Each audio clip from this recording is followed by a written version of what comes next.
Magandang umaga, ngayon pa araw ng Miyerkules, October 18, 2023. Update po muli sa lagay ng panahon. Ayon sa Pag-asa, northeasterly surface wind flow ang nakakaapekto ngayon sa northern Luzon at mga localized thunderstorms ang nagpapaulan naman sa iba pang bahagi ng ating bansa. Wala namang bagyo o low pressure area na minomonitor sa loob po ng ating part na maaaring makaapekto sa ating bansa. Ngayong araw ang Batanes, Cagayan, Isabela at Aurora apektado po ng northeasterly surface wind flow kaya asahan po maulap na halangitan na may mga pag-ulan.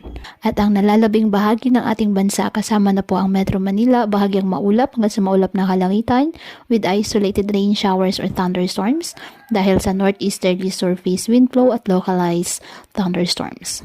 Kaya patuloy po na pinag-iingat ang ating mga kababayan sa banta po ng mga pagbaha or landslide lalo na kapag may malalakas na ulan at ugaliin po na magdala palagi ng payong o kahit anong panangga sa ulan kapag lalabas ng ating mga tahanan.